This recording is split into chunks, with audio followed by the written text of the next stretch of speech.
Quenelle de Jacob Cohen, écrivain juif antisioniste franco-marocain, auteur du Printemps des Sayanim.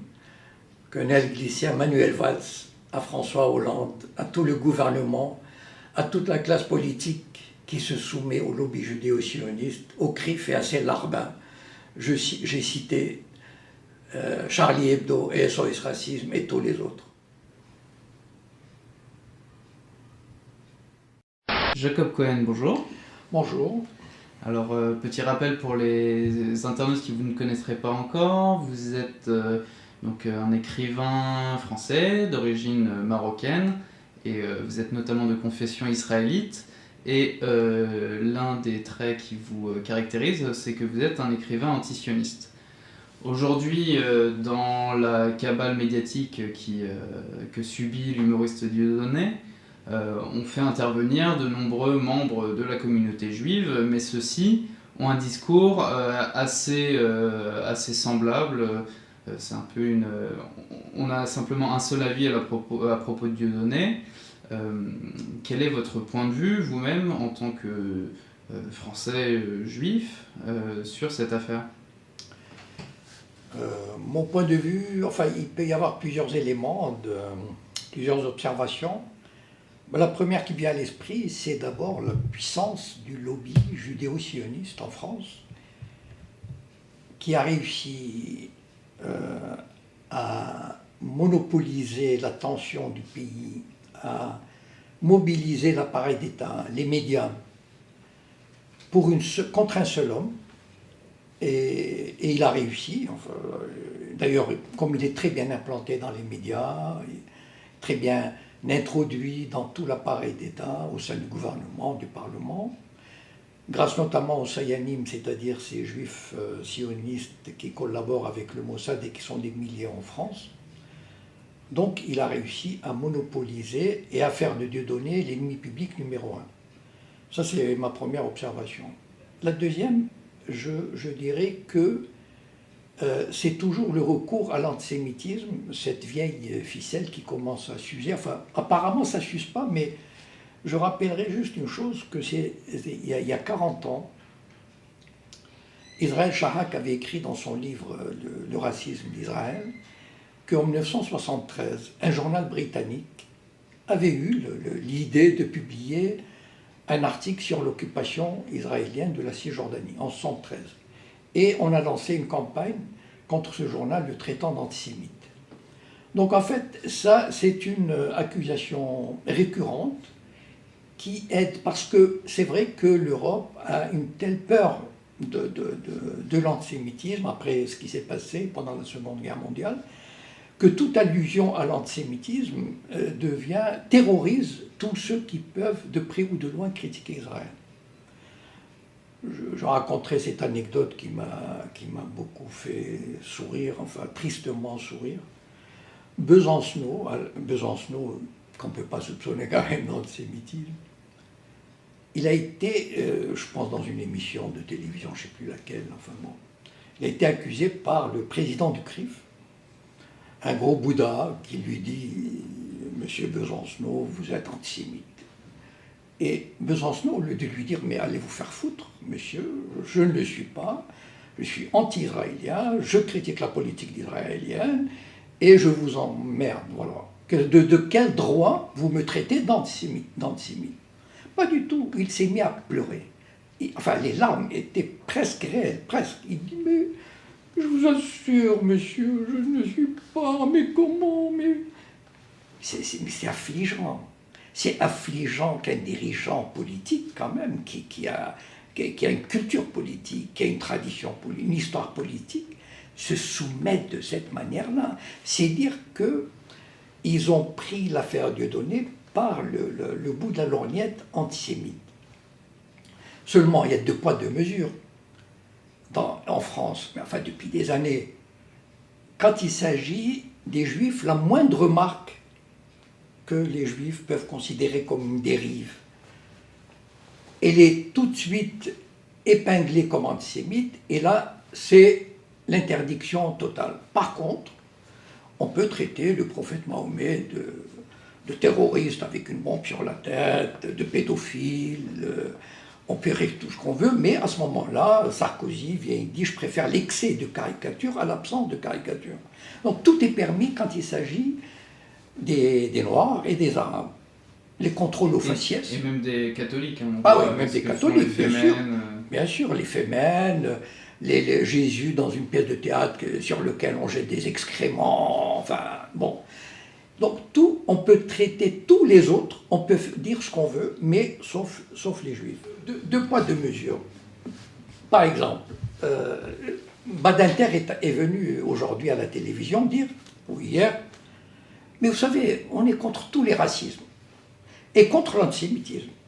Mais en fait, c'est juste pour faire passer la pilule, parce qu'ils n'ont jamais été contre les autres racismes. Combien de dérives il y a eu? Moi, je considère par exemple les paroles de Dieudonné. Prenons-les.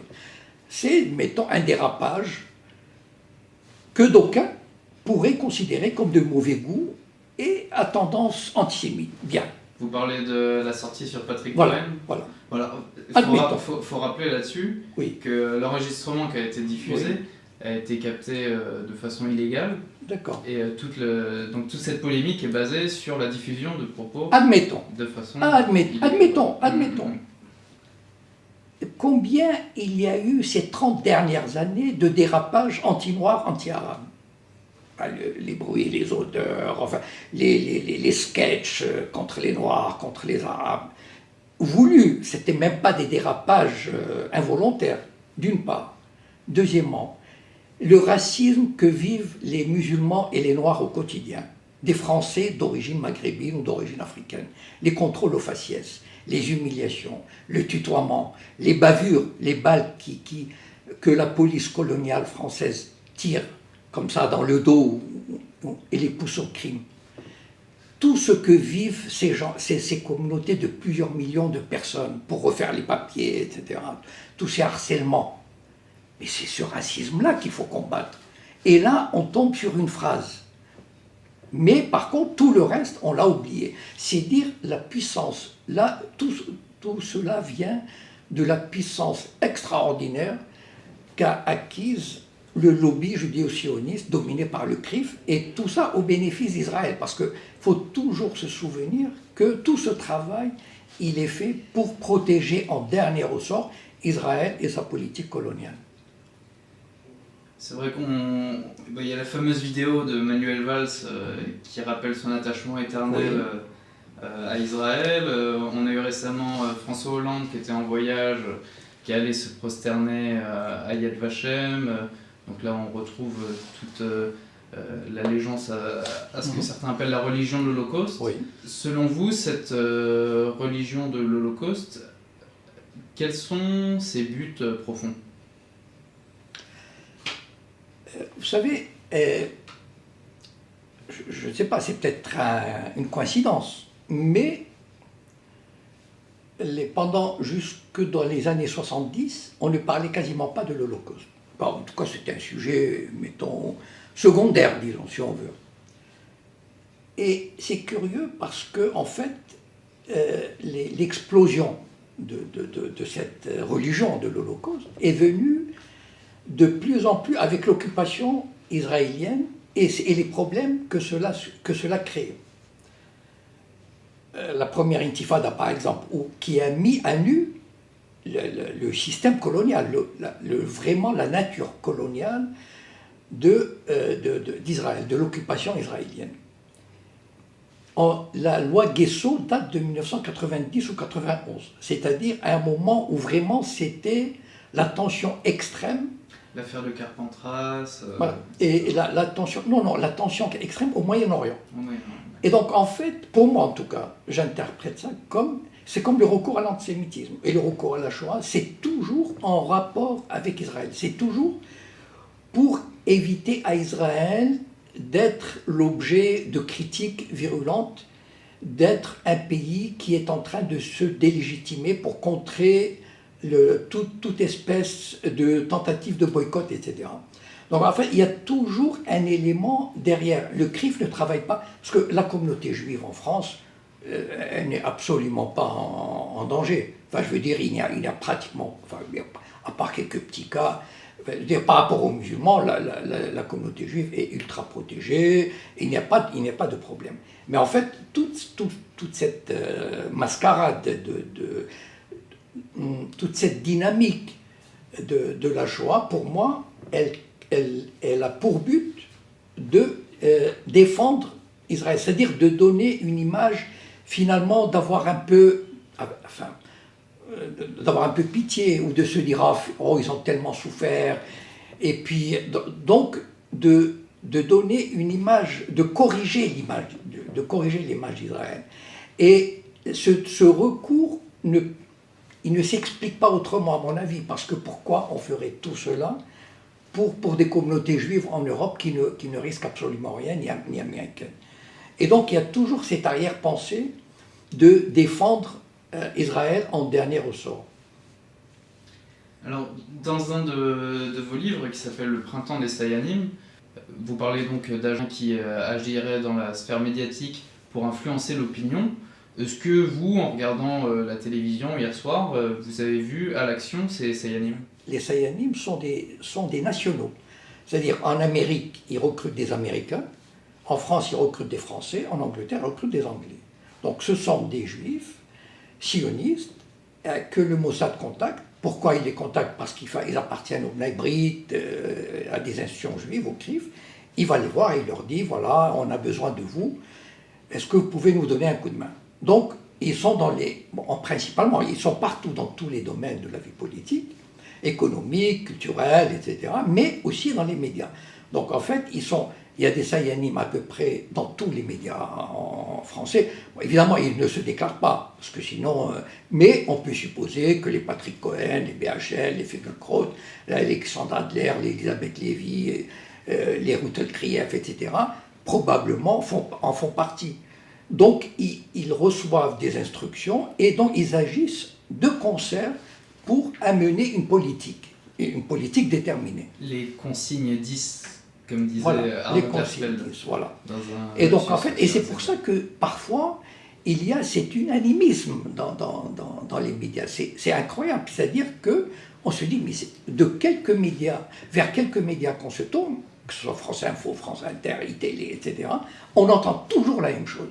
C'est-à-dire qu'il y a vraiment une espèce de coordination qui est faite au sein du Mossad, du département de la guerre de propagande du Mossad. Et ces Sayanim ont été reconnus officiellement, ont été créés dans les années 50, et tous les chefs du Mossad qui ont été interviewés par Gordon Thomas dans son livre, il a écrit plusieurs livres sur le Mossad, ont reconnu l'existence des Sayanim. Viktor Ostrovsky, qui a été agent du Mossad, a parlé des Sayanim en Angleterre, etc. Récemment, un producteur de cinéma fameux aux États-Unis, il a déclaré avoir travaillé pour le Mossad pendant 30 ans.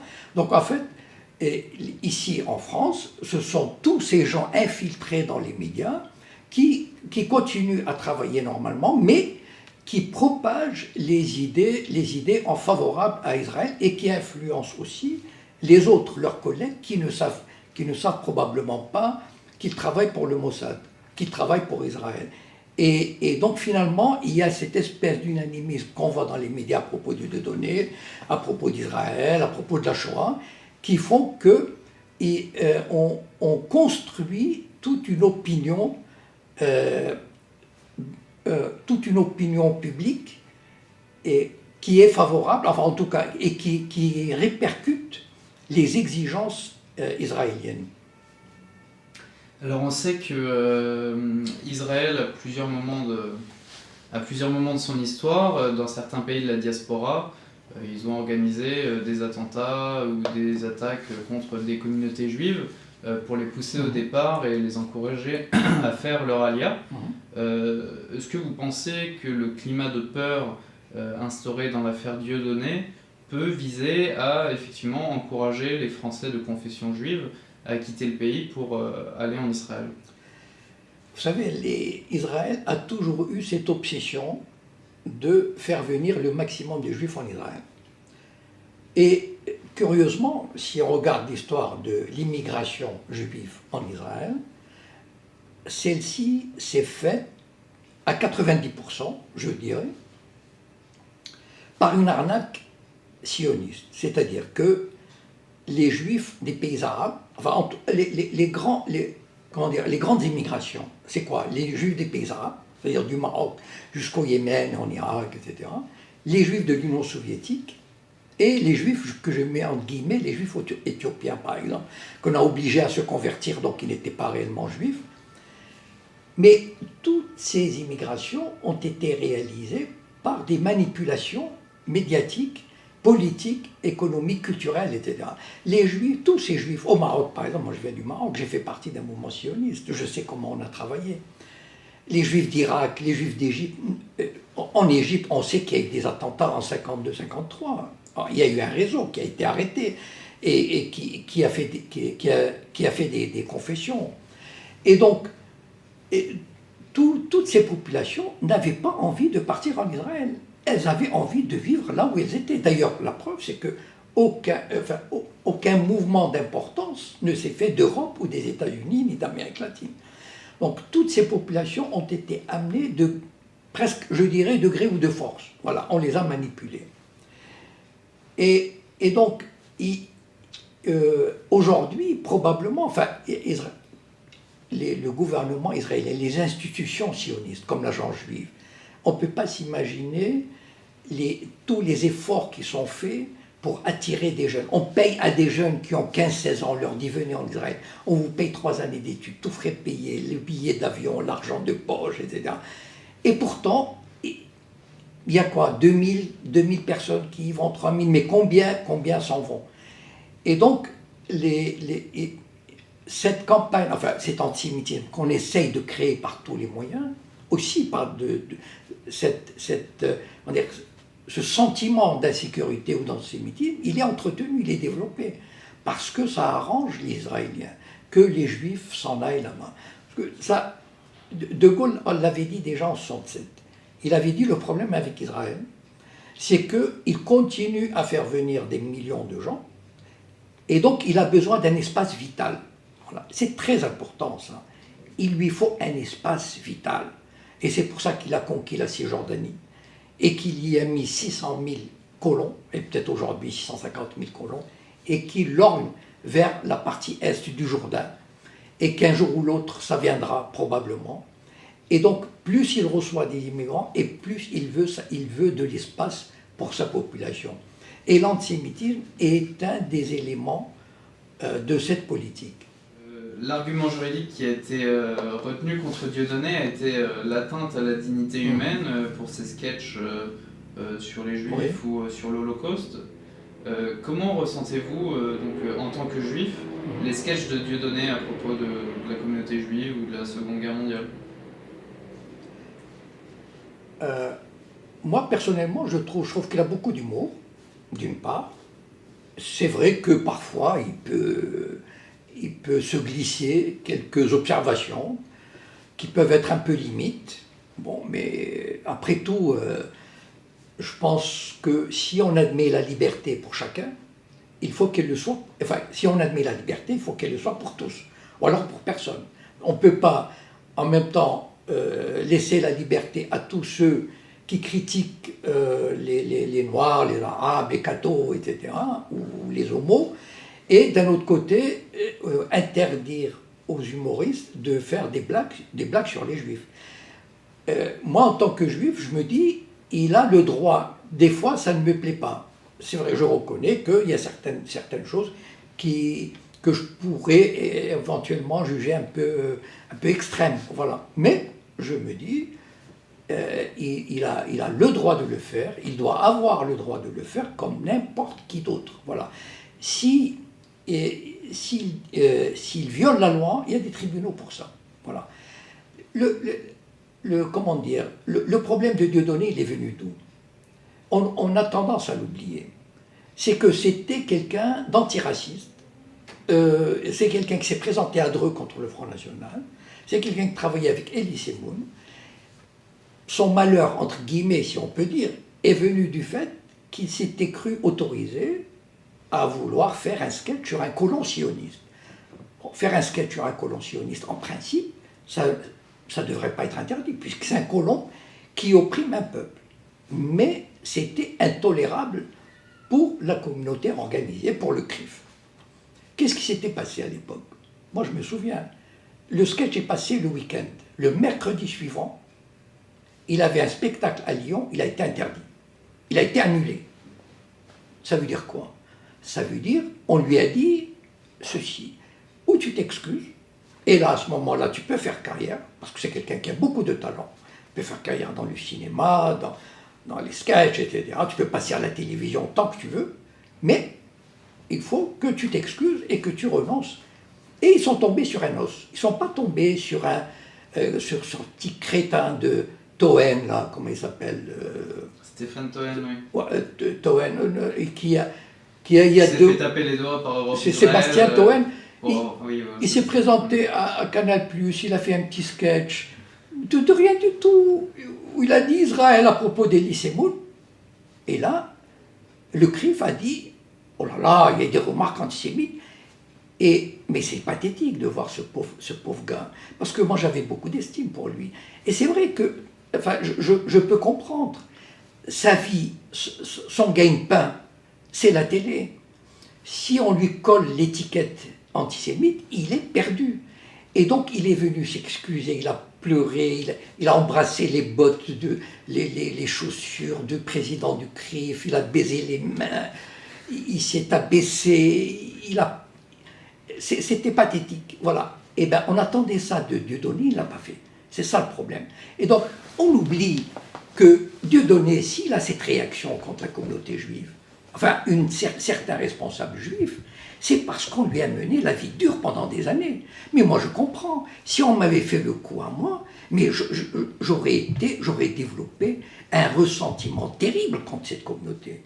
On a voulu le tuer professionnellement. On l'a attaqué, on l'a harcelé, on a essayé de l'humilier. Et pourtant, il maintient un certain niveau comment dire, de courtoisie, enfin, peut-être pas de courtoisie. C'est vrai qu'il est méchant, enfin, il va méchant, enfin, je veux dire, il tape dur. Et il a raison de taper dur. Voilà, contre des gens. Et on a tendance à l'oublier, qui ont essayé de le tuer professionnellement et qui continuent à vouloir le tuer professionnellement. Et pour cela, je dis, c'est le seul résistant aujourd'hui contre le système.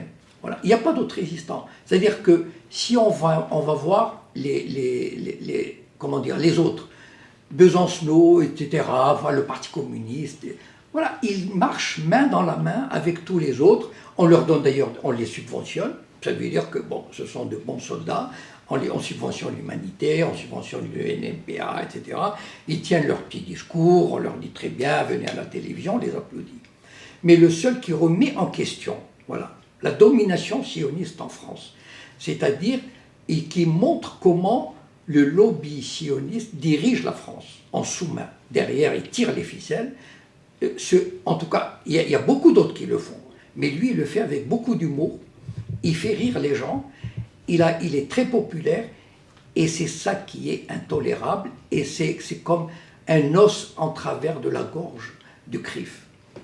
Alors vous parliez justement des résistants, il y a des associations qu'on aurait pu penser comme résistantes, comme l'association BDS, il y avait aussi l'association La FPS, mais aussi l'Union des Juifs pour la paix. Donc ces trois associations qui se disent pro-palestiniennes et anti-sionistes ont toutes les trois publié des communiqués anti-Dieudonné. Pour vous, comment peut-on interpréter ces communiqués de la part de soi-disant résistants au sionisme? Alors, il y a une première remarque, c'est la victoire éclatante du critère antisémite en France. C'est-à-dire que dès qu'on dit, attention, antisémitisme, oula, les gens, ils font dans leur froc. Excusez-moi l'expression, mais c'est terrible. Par exemple, prenons la FPS. La FPS reçoit 140 000 € par an de subvention, ce qui est pas mal quand même. Bien. on lui colle l'étiquette antisémite. Et puis la FPS joue le jeu correctement. 2 États, frontières, machin, bon, très très bien, bravo, bon, on vous applaudit. Voilà, voilà, vous pouvez continuer votre boulot. Moi, je me souviens d'une chose. Quand le printemps des Sayanim est sorti, j'ai envoyé un mail, à l'époque, je n'avais pas Facebook, j'ai envoyé un mail à peu près à toutes les associations qui existent en France, de FPS, une 70 à peu près. Personne ne m'a répondu, et non seulement ça, ils ont commencé à me boycotter.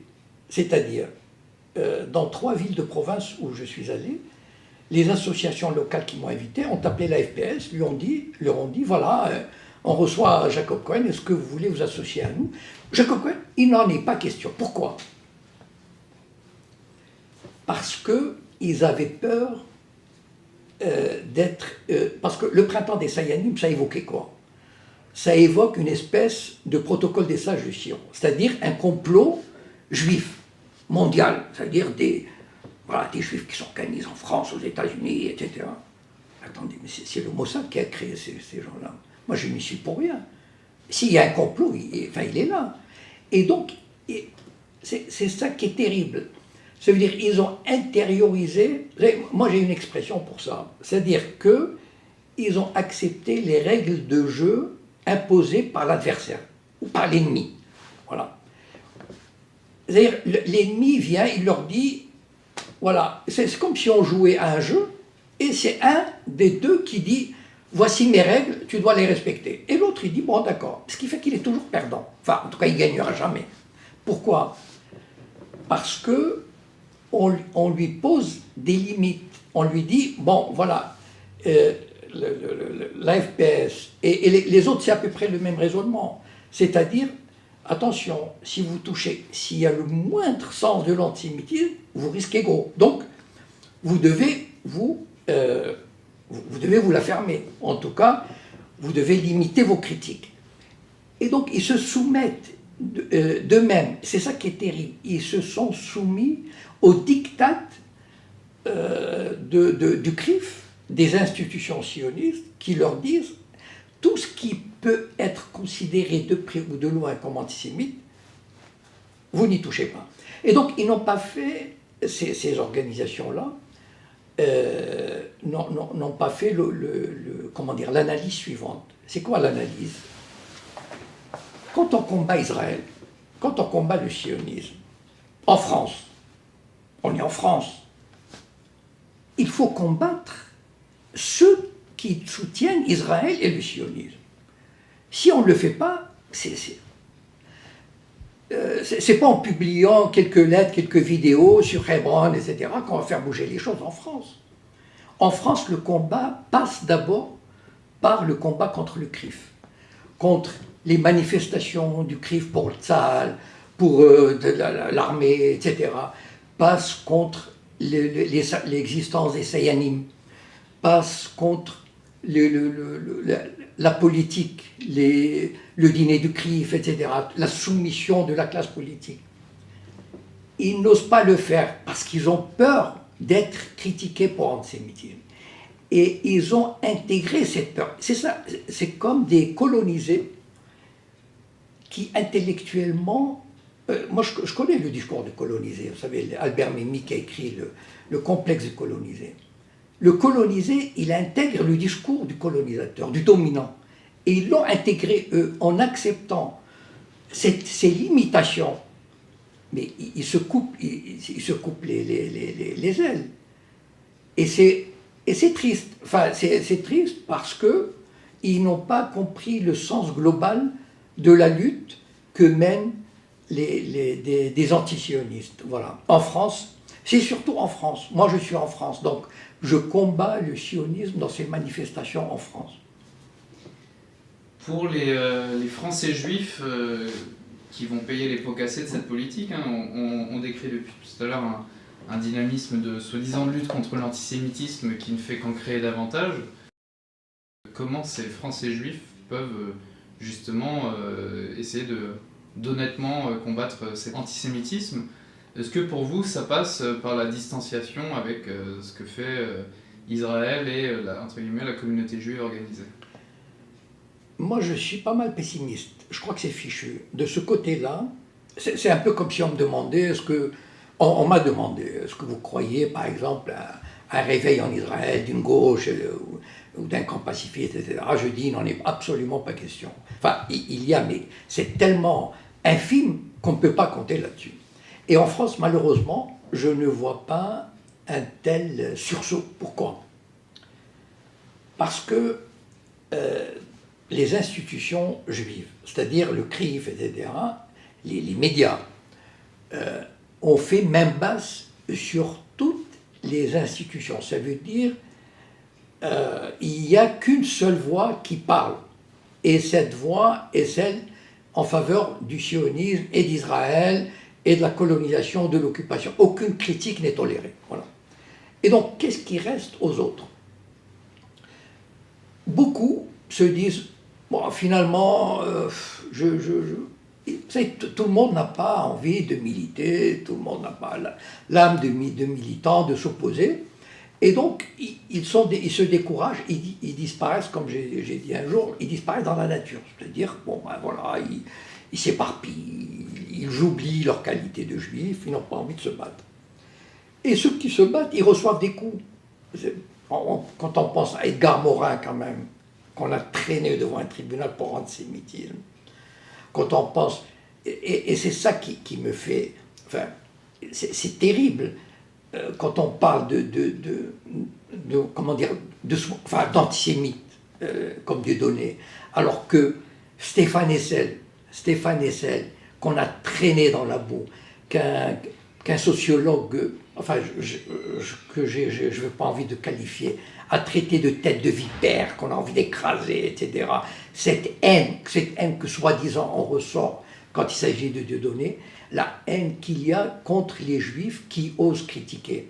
Récemment, Marc Lévy, bon, on peut aimer ou non cet écrivain après tout, un écrivain populaire, bien. Il a participé à une campagne d'Amnesty International pour un village palestinien. Mais il faut voir ce qu'il a reçu comme insulte des sites sionistes. C'est donc, il y a beaucoup de juifs qui, à mon avis, n'ont pas envie d'avoir affaire à ces gens-là, et donc ils disparaissent, enfin, ils n'ont pas envie de se battre. Et finalement, il ne reste que les purs et durs, du style de CRIF, LDJ, etc., et qui monopolisent comment dire, l'organisation des autres juifs. Et les autres juifs n'ont plus le choix. Ou alors ils marchent dans cette histoire, ou alors ils se retirent sur la pointe des pieds parce qu'ils n'ont pas envie d'avoir des histoires. Mais certainement un jour, parce que, vous savez, il y aura toujours un retour de bâton. Et en général, le colonialisme, et tout colonialisme, regardez dans l'histoire, tout colonialisme, il est toujours triomphant jusqu'au bout. C'est-à-dire, il va jusqu'au bout de sa logique coloniale, de sa logique répressive, de domination, d'expansion, etc., jusqu'au jour où il doit aller contre le mur et il s'effondre. Et c'est malheureusement, et là, il y aura un retour de bâton. Mais il sera trop tard, malheureusement. Eh bien, Jacob Cohen, nous vous remercions d'avoir accordé cet entretien à l'agence Info Libre. Et puis, nous espérons que ce témoignage ne vous vaudra pas, comme par le passé, des agressions de la part de la Ligue de défense juive. Espérons. Mais bon, vous savez, le combat, quand on mène le combat, on assume avec toutes les conséquences. Voilà. Moi, je le prends avec le sourire.